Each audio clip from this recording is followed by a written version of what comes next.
bem? Você está onde agora, Tudo Júlio? ótimo. Rio Claro. Aonde? Não, não, agora eu estou, na verdade, em Montreuil, na verdade, a região parisiense. Eu estou aqui em Paris agora, na França. Fazendo o quê em Paris, rapaz? Poxa, o mundo, né, vai dando várias voltas aí, e certas oportunidades surgiram, e pelo trabalho, né, pelo cinema, graças ao cinema, eu estou aqui morando em Paris, né, e trabalhando aqui agora.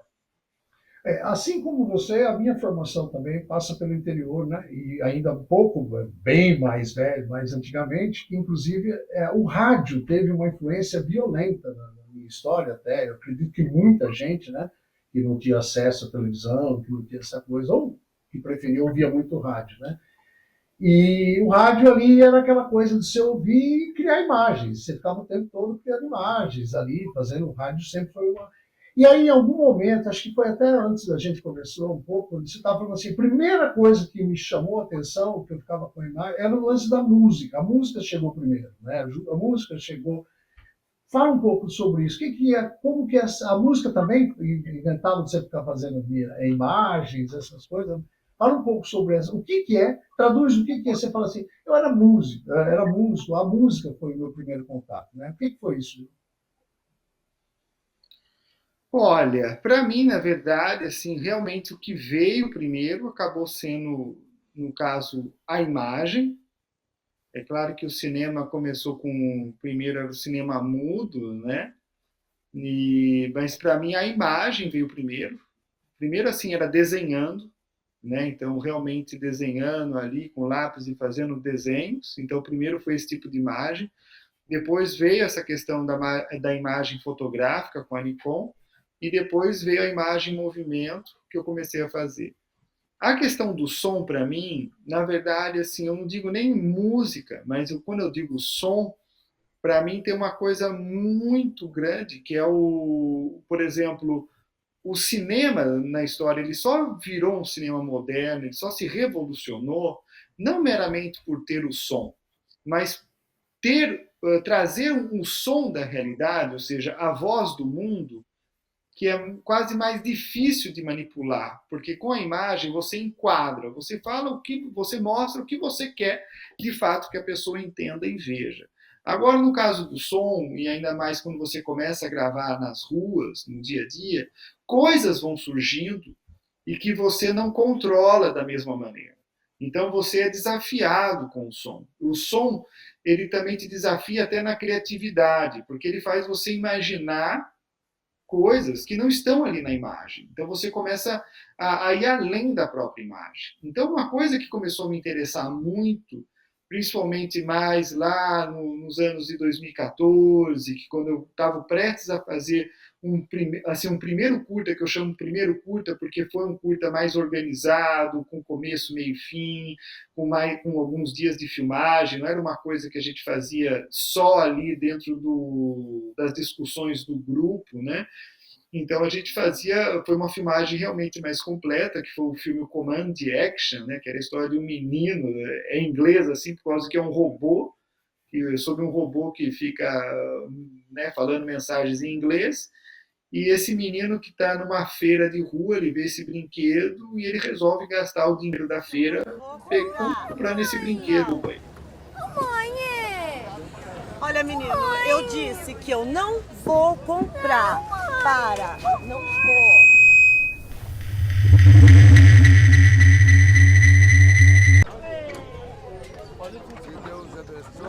Era então assim, naquela feira tinha uma ambiência sonora incrível e assim aquilo começou a me estimular a ver assim a realmente ver a força que tem o som que vai além das fronteiras da imagem e que acaba sendo até muito mais fácil porque ele está ali, você as pessoas é a mais sutil, ele te sugere, ele te leva a certos mundos de imaginação de uma maneira muito mais sutil e profunda também.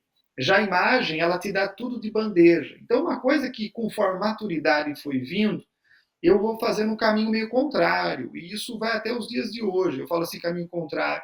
A imagem, para mim, tem que cada vez mostrar menos. porque ela já dá demais as coisas, dá demais, é meio à toa até, é muito superficial. Então, é como eu reduzo a imagem, como a imagem vai ficando muito mais simples, muito menor, entre aspas, assim, ela se reduz, porque ela já é demais informação, é muita informação ali numa imagem. Então, como usar cada detalhe não gratuitamente? Então, a imagem ela vai ficando cada vez mais simples e minimalista, para mim, no meu cinema. Já o som já é uma coisa que vai além, que o som ele começa a extrapolar coisas que vão ficando cada vez mais distantes. Então, às vezes, o que está ali na imagem, você vendo, não é o que o som quer nos dizer. Então, o som vai para um outro detalhe, que pode ter uma coisa ali na imagem, mas que começa a viajar para um outro lugar. Então, o som ele é muito mais complexo, cheio de camadas sobre camadas, camadas e camadas, nos meus filmes, principalmente hoje em dia. Eu estou conversando, ouvindo, né, bastante gente que está atuando com o cinema caipira, né, falando um pouco sobre o cinema caipira. Eu gostaria que você traduzisse um pouco para mim a sua concepção, o que é o cinema caipira, especificamente o cinema caipira paulista, nesse caso. Dá uma tese de, de doutorado aí e tal, mas, enfim. E, com Né, certeza. E é engraçado você dizer até como uma tese do doutorado, porque justamente hoje em dia o que eu venho trabalhando, né, agora aqui em Paris, na Sorbonne, justamente para fazer um projeto de doutorado especificamente sobre o que é esse conceito de cinema caipira, né? Porque é uma coisa complexa, porque as pessoas vão de imediato pensar que é uma coisa apenas sobre uma questão só cultural, do jeito de vida do caipira. E não é apenas isso. Até quando eu estava falando agora há pouco, essa coisa da imagem mais minimalista, e essa coisa de a gente explorar o que está em volta, o que está ali próximo a nós, de certa maneira, como contemplar a vida num ritmo caipira. Você está ali sentado na frente da tua casa e você observa, você vai observando, observando, observando. O tempo já é diferente. E uma coisa que, para mim, por que o caipira paulista, né?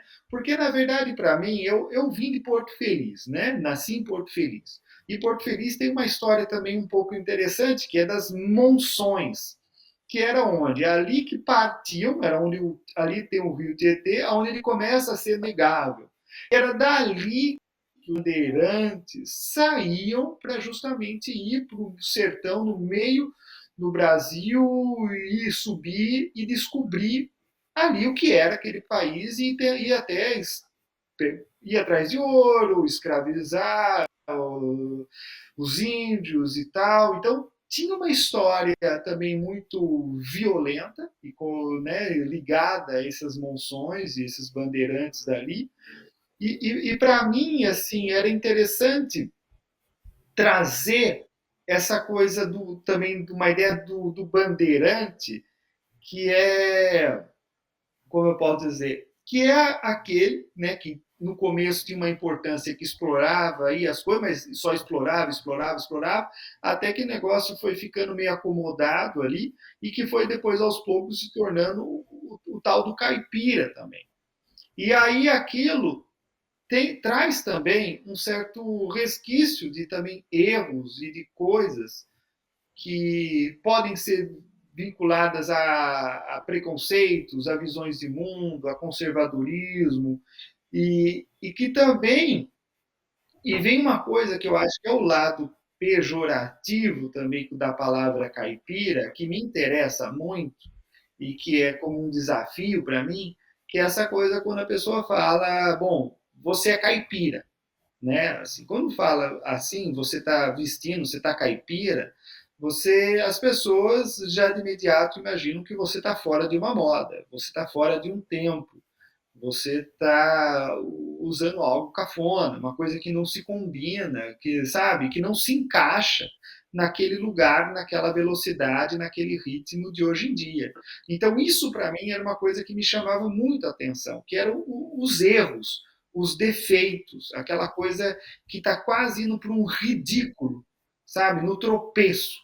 Então aquilo me interessava muito e eu via isso na rua no dia a dia em grupo em volta de mim. Então aquilo me identificava muito. Então quando eu comecei a fazer cinema, eu via, sabe, o que tinha, eu via mais nesse ponto quase de um certo ridículo e dos erros, dessa simplicidade, e que foi interessante, porque justamente o exemplo que deu certo de cinema no interior paulista foi o Mazzaropi, foi justamente essa coisa de uma comédia de olhar esses supostos erros e essa sociedade também do interior ali. Então ele construiu uma indústria, uma maneira independente, não era um grupo de cinema, né, como eu fiz, mas era uma indústria ali com o seu sítio, com galpões e tal, e como se fosse o novo Chaplin, né? O Chaplin também foi esse que comprou um sítio e começou a construir a sua indústria do cinema ali, né, no começo da história do cinema. Então Mazzaropi fez isso por nós, né? Então ele mostrou um cinema mais comercial e viu como que isso é possível. Já no meu aspecto, eu já sempre vi o cinema como algo muito, muito artístico. Então eu nunca tive interesse de vendê-los, na verdade. Para mim, para mim nunca fui, era uma coisa que meu pai falava, né? E que ficou forte de mim.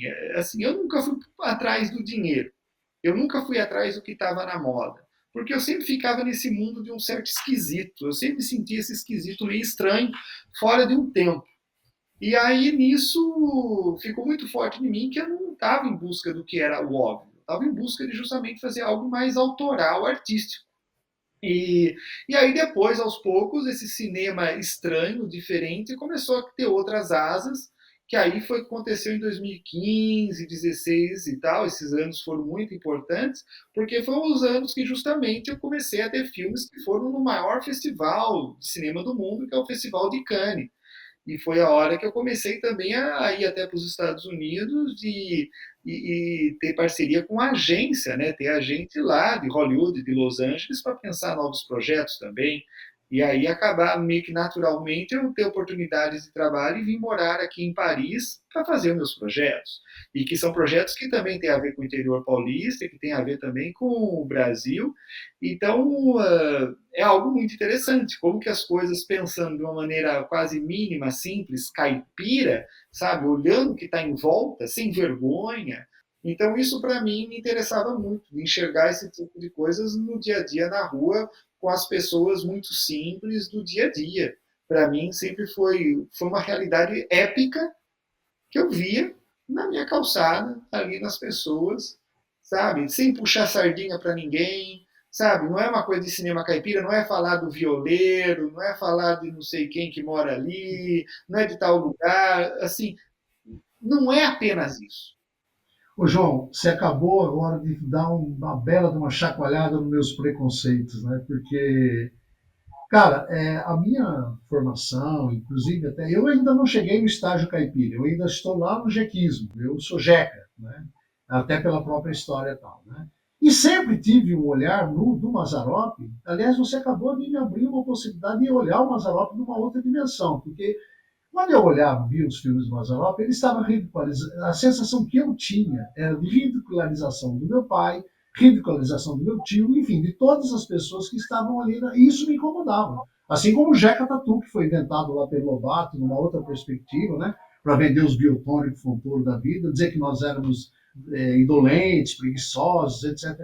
Agora, eu queria que você falasse um pouco mais dessa coisa, porque a gente tem, por exemplo, a Vera Cruz, numa outra dimensão, nós tivemos alguma possibilidade de uma indústria de cinema consistente, né? E eu estou vendo agora que você Exato. me trouxe um lado que eu nunca tinha pensado, Mazzaropi. Queria que você falasse um pouco mais sobre essa descontinuidade, porque aí você tem Mazzaropi, você tem a Vera, eu nunca tenho, parece que sempre está começando, sempre está inventando um novo cinema, sempre está inventando uma nova movimento cultural, sempre, e na real não tem. E você chama a atenção para uma coisa muito interessante, que é essa coisa da preocupação mesmo da indústria, até de você garantir mesmo, né? Com que saia muito filme, que tenha produção, etc. Queria que você falasse um pouco mais sobre isso, Ah, sobre interessante, essa interessante, discussão. super interessante esse ponto de vista, porque assim, como que acontece? Tem essa coisa muito do brasileiro, né, de se sentir um vira-lata e querer ser como o outro, sabe? Copiar os outros, sabe? E isso aconteceu em vários momentos da nossa história.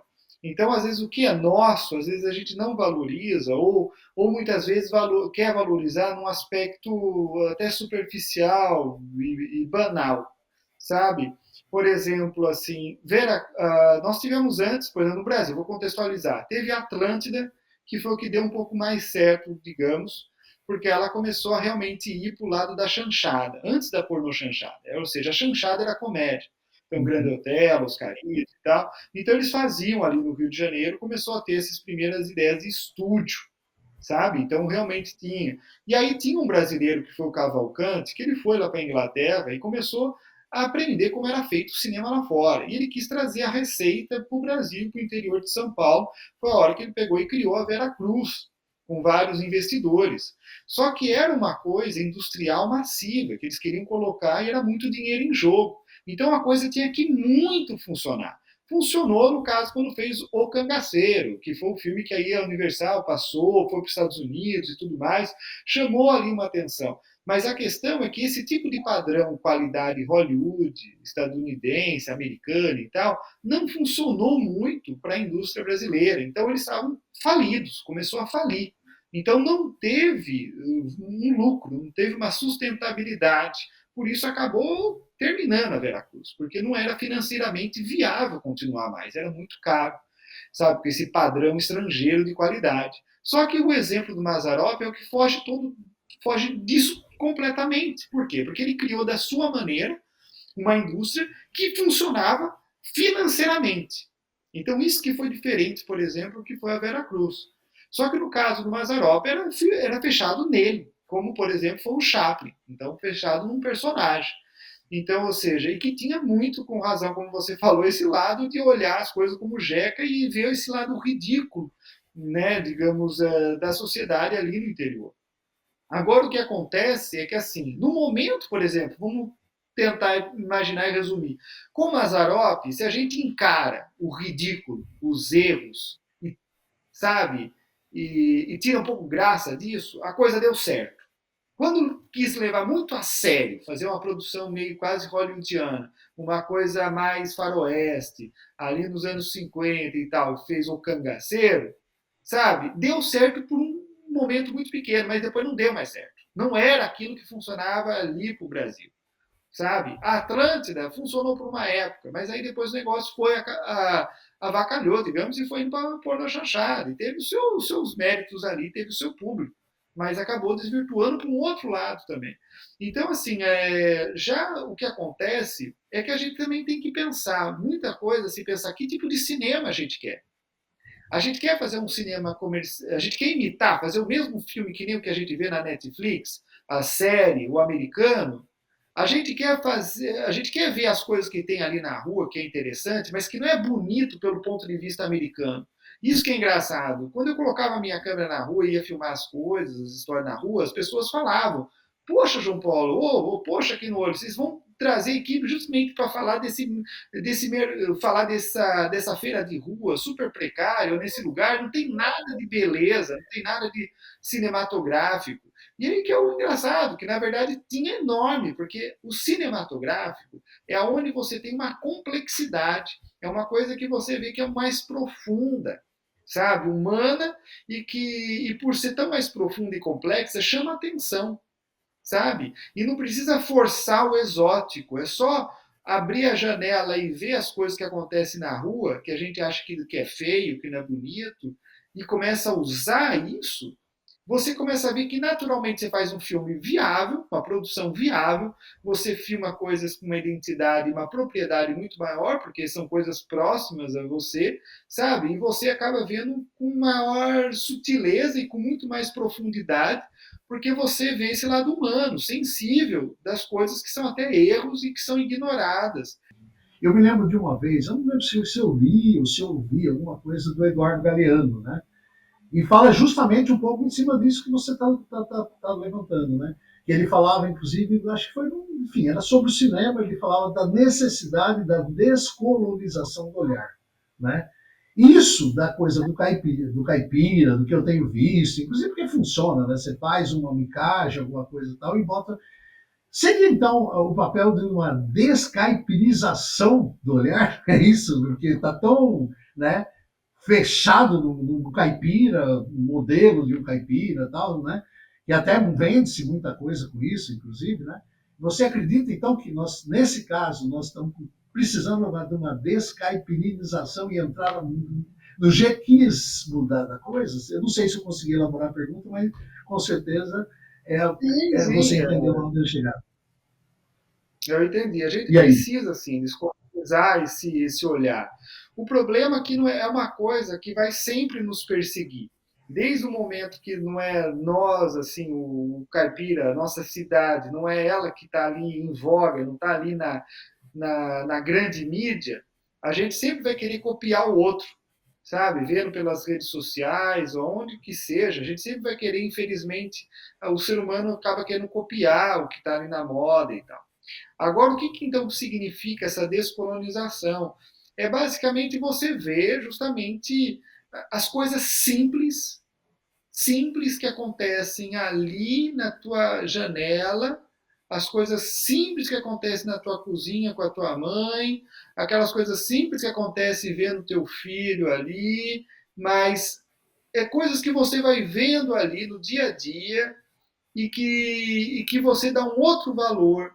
Por exemplo, o termo, a ideia, por exemplo, de gambiarra, que é uma coisa, sabe, do improviso. Então a gente tem uma mentalidade de a gente saber que nada nesse mundo é perfeito e que justamente a graça das coisas está na imperfeição. Então a gente tem que ver o que tem de imperfeito ao nosso lado, o que nos toca, sabe? Que nos toca de uma maneira profunda e verdadeira e sincera. Então, quando a gente vê a sinceridade assim brotar, a gente vê realmente uma coisa sincera, ela é autêntica.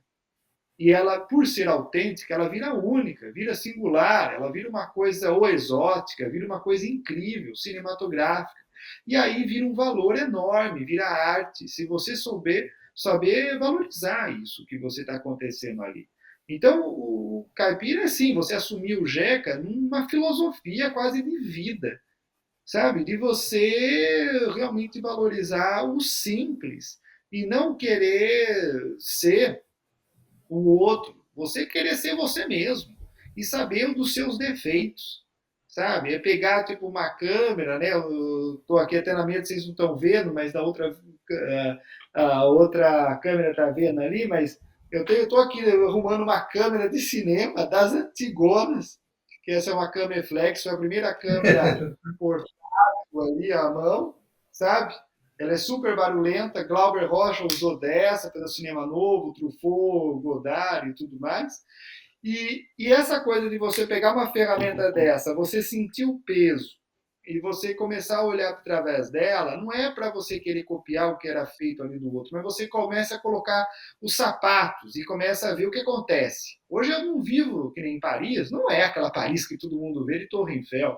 Então, ou seja, como é você ir na rua e ver os árabes, os africanos, você vê uma multidão de gente de outros países que o menos que você vê é aqueles francesinhos que você vê numa foto, numa publicidade.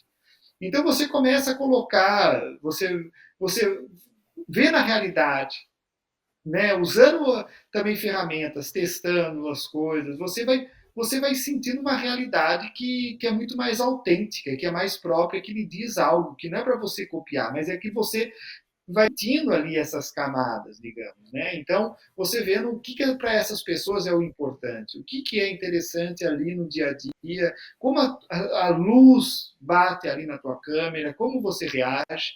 E a ideia da câmera é que, assim, você não se esconde atrás da câmera. O grande segredo, que eu diria para muita gente, é você começa a ser realmente um cineasta de talento, é na hora, quando você está usando a tua câmera, você não está filmando o outro, mas essa câmera é um espelho que você está se vendo.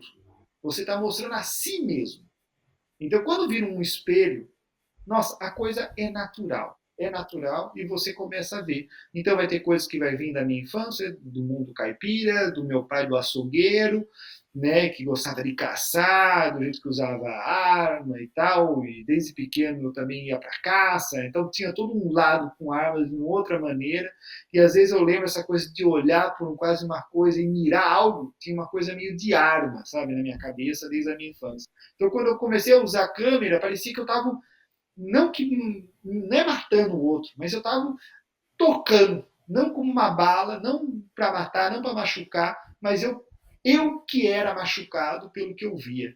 Porque essa câmera era um espelho. Então eu via aquilo, mirava aquele outro, e aquilo me machucava como uma bala. E me tocava algo no fundo. E que eu via uma injustiça, ou via uma coisa que as pessoas achavam que era feio, mas que para mim era incrível e aquilo era humano e verdadeiro.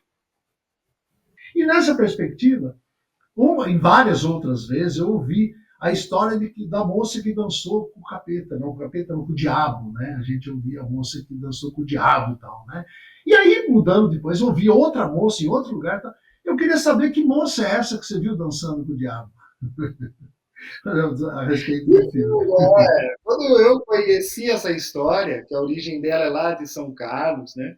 E que a história diz que foi, né, há séculos atrás, aí de uma moça, uma menina de uma família muito religiosa, e que bem numa sexta-feira santa, um dia religioso, ela queria ir para um baile. E que os pais não queriam autorizar, mas ela fugiu, deu um jeito de ir. E aí, nesse baile que ela foi, ela encontrou um estrangeiro, alguém que chegou lá e que não tirava nem a pau o chapéu. E que era um galã ali, ela começou a dançar com ele, dançou e tal, ficou, né, ali até meia-noite. E aí, quando foi da meia-noite às badaladas, sabe, essa figura, esse forasteiro aí, tirou o chapéu, né, e aí viu os chifres dele, e aí teve uma grande explosão, cheiro de enxofre no ar, e essa moça desapareceu. E nunca mais se teve notícias dessa moça. Ela se desapareceu de verdade. Então virou essa lenda, né, do interior. E aí, essa história, desde que eu era pequeno, me assombrava quando eu fui uma vez passear, não para São Carlos, mas foi para a praia, em Caraguatatuba, e aí eu via a história sendo contada ali de um jeito, com desenhos, e aí aquilo eu achei fascinante, eu guardei, era um caderninho de desenhos, e aquilo isso me fascinou e eu guardei, desde quando eu era pequeno. E aí depois, com os anos passaram, eu pensei, poxa, essa é uma história que eu poderia adaptar. Só que todo mundo pensava, vamos adaptar pensando naquele século, naquela coisa e tal, né?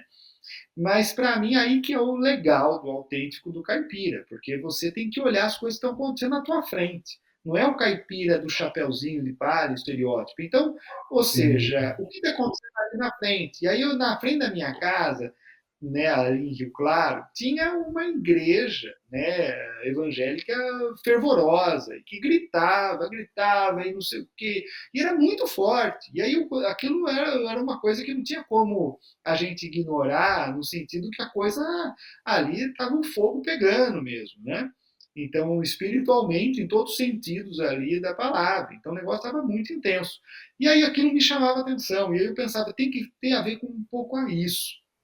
E aí tinha toda essa coisa da história que também aconteceu, que a gente soube, né, e que depois virou notícia na época, né, de que duas meninas se beijaram num evento que era religioso, que era tipo para jovens, mas que duas meninas que estavam assumidamente juntas, aí acabou, quando foi dar um beijo uma na outra, aí o pessoal mais conservador nesse evento começaram a bater nelas, né? E aí, então, essa história ficou bem na época e eu falei, poxa, essa é a nova moça que dançou com o diabo, com o capeta, né? Será que vai chover? Se Deus quiser, não. Com certeza o Senhor Jesus vai abençoar e vai dar tudo certo, nós vamos pregar a sua palavra. E aí, esse filme foi incrível. A moça que dançou com o diabo, o filme, imagina, foi passar lá, né, para competir na Palma de Ouro, lá em Cannes, em 2016, na França e tal. e ganhou o prêmio ali do júri, né, o prêmio especial do júri. Então isso aí não foi pouca coisa, foi uma coisa que abriu mundos para mim também, esse prêmio, né? Até hoje as pessoas veem, tem na internet o vídeo, na hora que falam o meu nome, que foi uma surpresa para mim, que eles não tinham, eu não sabia. Tanto que aí quando eu levantei, tem até um vídeo, estou ali todo caipirão no meu jeito de ser, né? Porque eu não, para mim, eu não acreditava, estava em outro mundo, vendo ali do lado diretores famosos, você vê ali Spielberg, vê depois um outro ator como o De Niro e não sei o quê, tudo ali meio junto naquele evento, e gente também da Europa, e aí de repente fala o teu nome e todo mundo olha para você e você tem que se levantar e te aplaudem, e faz todo um jogo, um monte de fotógrafos e tal. Então isso daí muda muito. Então uma coisa que acontece pequena, sabe, caipira, né, pequena, ganha mundos, sabe? Então isso para mim virou fascinante, sabe? Como que a coisa é possível através do simples. E nisso, atribui-se uma frase ao Tolstói, que depois foram atribuídos a navegantes, etc. e tal, que quando perguntaram para ele o que era universal, ele falou: universal é a minha ilha.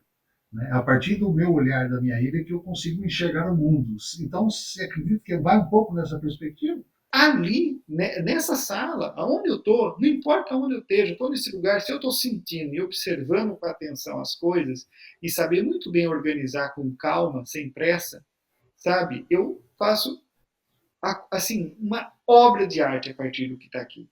Porque as coisas estão ali, estão tudo disponível, está tudo ali na tua frente, está tudo assim em volta, sabe? Quanto mais você valorizar isso que tem em volta, quanto mais você usar isso a seu favor, aí que a engrenagem move e a coisa acontece de verdade e você pode fazer com certeza a maior obra-prima e chamar atenção no mundo inteiro. Então, fazer uma coisa quase caipira, né? Desde esse 2015 no Comandante, na feira, lá do Cervezão, do bairro da periferia, lá de Rio Claro, depois fazer esse filme da moça que dançou com o diabo, depois também fiz o filme Meninas Formicida, que é um termo também que eu tinha ouvido também no interior, e que era que eu gravei ali no horto, ali, nos eucaliptos e tal, e aí essa história dessa menina que coloca ali, mata a formiga, e assim, aquela história, coisa pequena, essa, por exemplo, foi no Festival de Veneza, na Mostra de Veneza, então eu estava lá na competição de Veneza.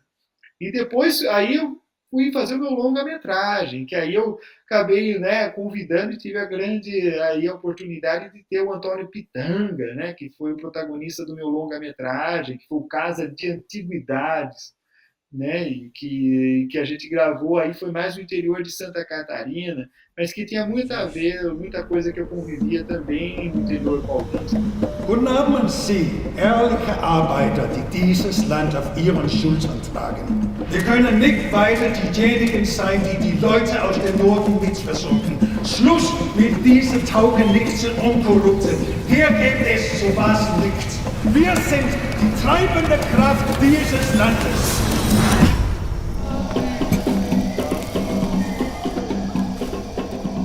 Mas eu vejo que tem um potencial enorme a partir do que é algo simples, aonde você está. Eu vejo que aqui, estando em Paris, eu tenho muita saudade, é claro, do interior paulista, só que realmente, como eu quero, de fato, viver como realizador profissionalmente e ser sustentado dessa maneira, foi só aqui que eu consegui a condição, sabe? Infelizmente, nas capitais é difícil, é mais fácil eu abrir mundos do que eu convencer gente das capitais a mudar a maneira de fazer as coisas e criar uma própria maneira de fazer cinema. Eu queria que você, para a gente já meio fechando um pouco a nossa prosa, falasse um pouco para mim a respeito desse olhar do cinema brasileiro, né? Desse olhar a respeito do cinema e desse diálogo e aprofundando mais, porque aqui é caipira, lá na Bahia é Tabaréu, não sei onde é Jeca, não sei, enfim, contando o que para alguns seria esse Brasil profundo, né? E eu queria que você falasse um pouco sobre isso, dessa relação sua, desse olhar seu, desse olhar crítico, aliás, né? Em relação, porque hoje não pode falar muito crítico, você tem que ser muito passador de pano, né?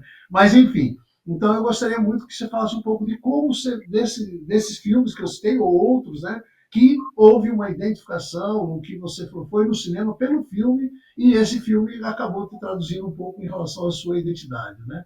Então, por favor. E aí a gente já meio caminhando para os finais aí, né? Isso.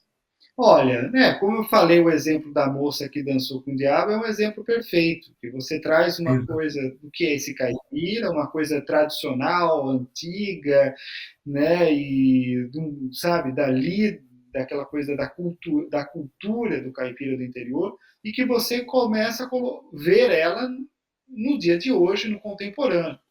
Então, isso daí é um exemplo de como que as coisas às vezes dão certo quando você junta uma coisa e a outra, né? Então, você não pode fugir da sua realidade. Aonde você esteja, aonde você está, essa realidade ali é importantíssima. E eu acho que foi isso que acabou me catapultando, aí, digamos, nessa oportunidade dos festivais e profissionalmente. O que acontece, eu vejo que assim, uma coisa é que assim, eu fui um daqueles que são, acho que talvez poucos, que disseram com muito alto e bom som essa coisa da bandeira de um cinema caipira, de um cinema do interior de São Paulo. Porque justamente quando eu criei esse grupo aqui no Olho, e que teve, quando as pessoas em outras cidades começaram a ver que esse grupo conseguiu conquistar tantas coisas e mérito no exterior e fazer a coisa funcionar de uma maneira tão econômica, barata, a gente fazia filmes com rifa, sabe? Então, assim, foi uma coisa que as pessoas nunca acreditavam que era possível.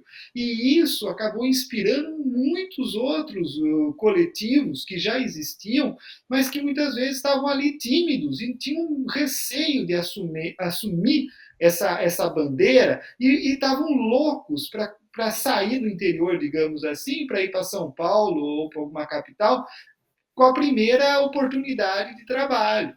Então, aí as pessoas que não foram para esse viés de ir para uma capital e assumir publicidade ou outra coisa, queriam de fato assumir uma identidade ali no local que nasceram, que vivem e tal, fazer um cinema a partir dali, viu da minha experiência do que no olho uma bandeira possível. Então aí surgiu também o ICINE, também, então essa junção de várias associações, como nós, o no Olho, que também fazem o seu cinema, que também fazem, produzem e que devem ser valorizadas. Então, isso daí foi uma coisa sabe, que é recente, eu vejo. Mesmo que, claro, tem coletivos, como o próprio Quinolho surgiu já fazem muitos anos. E só que assim, essa coisa de assumir essa coisa de uma identidade muda muito, sabe? Então, isso. Porque juntos, unidos, somos mais fortes. Isso é uma coisa que eu aprendi. Não é uma questão de dinheiro.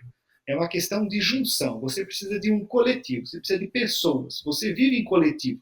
Você é um cidadão do mundo com outras pessoas. Você precisa ter muitas pessoas. Quanto mais pessoas envolvidas, mais forte é isso, sabe? Mais forte funciona isso. Então, foi como eu vi que, naturalmente, quando as pessoas se aproximavam, independente das suas formações, por exemplo, teve um pedreiro, um cara que fazia serviço de pedreiro, foi lá no Quinolho, porque viu a propaganda que ia aprender a fazer cinema, e ele achava que era aprender a fazer sala de cinema, porque tinha um shopping que ia abrir e ele podia trabalhar. E eu falei, não, a gente vai fazer o que estava na tela. E aí ele até olhou para mim e falou, nossa, mas aí é mais complicado. Aí eu falei, putz, que isso, complicado talvez seja o que você faz para mim, né? Talvez a palavra às vezes não é bem compreendida, porque justamente tem esse lado pejorativo, tem esse lado também que as pessoas confundem com essa coisa da cultura, culinária, a folclórica, mas olha, vai muito além disso. É uma alma, sabe, caipira. É como você valoriza aquela coisa assim, pode ser o cafezinho, ali com a mãe, com a avó, mas não é só isso, é ali na rua, é os defeitos, sabe? Saia desse salto alto, sabe? Veja com humildade as coisas. Eu vou fechar, né? Porque eu, com certeza eu teria aqui umas 2 semanas para a gente conversar e nós teríamos valia ter assunto. Eu queria deixar um espaço aí, né? Aberto para você fechar e dado que nós vamos, muita gente vai ver esse nosso filme, né? e principalmente o pessoal do interior de São Paulo, com certeza. Né? Eu queria dar um espaço para você fazer o fechamento aí, falar o que eu não perguntei, para minha incapacidade de conhecer profundamente o seu trabalho, né? Mas deixar um tempo para você fazer o fechamento dessa primeira prosa, porque com certeza espero que tenhamos muitas outras. Né? Sim, olha, Aliás, foi um prazer. eu achei um cigarro, ontem eu estive em Minas, né? E achei um cigarro com a minha cara aqui, ó. Olha o nome do cigarro. Vamos lá, querida. Olha, eu agradeço a oportunidade, tá? Espero que tenha realmente muitas outras, né? Não é porque eu estou aqui que eu estou, né? Eu me interesso e quero cada vez mais tanto apoiar e poder estar entrando em contato, fazendo, né, projetos junto com esse cinema do interior paulista. Sabe que isso é uma coisa inspiradora e que vale a pena e que é a minha raiz. E, e eu queria dizer para as pessoas que forem ver, né, eu espero que essas pessoas consigam realmente, assim como eu consegui, assim, me encontrar nesse valorizando as coisas pequenas mesmo ali ao redor da vida, sabe? Porque nada nesse mundo, olha, realmente nada é impossível. Às vezes, tanto que você deseja a coisa e quer aquela coisa e vai construindo tijolinho, tijolinho naquilo, sabe? Pensando naquilo todo dia, olha, aquilo vai acontecer. Aquilo vai acontecer. E o meu pai dizia isso, ele falava, olha, o João Paulo, olha, ele não está atrás do dinheiro, sabe? Ele não está atrás do dinheiro. Ele está realmente atrás de uma paixão mesmo. Para ele é uma questão de vida ou morte. É uma coisa que para ele vai muito além dessa questão financeira.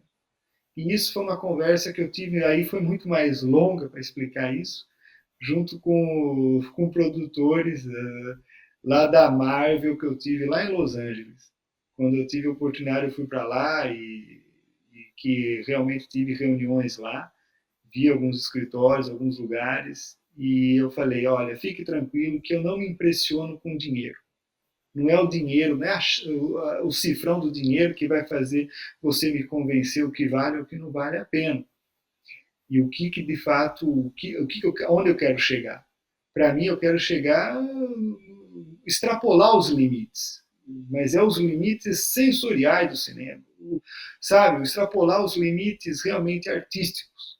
Não é uma questão de dinheiro, sabe? E para mim, eu lembraria de esse que não é de São Paulo, mas que deveria muito ser pensado a fundo e que já é, de um certo modo, que é o outro João, né? O João Guimarães Rosa, e que esse ali em Minas, no seu interior, no seu sertão, ele vai para mundos e outras dimensões. E a sua escrita não é só uma descrição de uma historinha. A própria maneira de como escreve as palavras criam sons, criam significados que vão muito além daquela compreensão da história em si. É uma coisa de magia, é uma coisa surreal que vai para outro mundo. E o segredo, às vezes não é nem o que você conta, mas é o como você conta, como você enxerga e ouve o mundo. No caso é isso, a mesma coisa que João Guimarães Rosa fez com as palavras, por isso também conhecia muitas línguas, para poder ter esse também domínio, mas o que ele fazia com as palavras e com esse lado quase espiritual ali, do sertanejo, é o que eu quero fazer com o cinema. Isso é o que mais eu tento fazer todo dia. Muito bem, bom, eu tento não misturar as antenas, mas queria, com 50 anos de escola, até me deram um título de educador, né? Não sei se sou, mas eu queria mandar um abraço para, como chama o teu filho? É o Rafael. Rafael, um grande beijo para o Rafael, um grande beijo para o seu pai, enfim, está aqui, né? Uma história de como que. Muito legal a tua história, cara. Muito, eu quero agradecer profundamente mesmo. E espero que a gente se encontre outras vezes, que com certeza, no nosso primeiro contato, se teve esse contato, acho que foi muito rápido, mas enfim. Parabéns pelo seu trabalho, meu querido. Muito obrigado e continue com esses seus mutirões, né? Fazendo seus mutirões aí Quinônio, enfim, todos os... Muito obrigado, Paulo João. Eu que agradeço, Ed. Muito obrigado. Um abraço. Eles têm uma proposta de um cinema para transformar e para conscientizar as pessoas sobre a sua condição cultural, sobre a sua condição material, né? Então existia uma proposta revolucionária dentro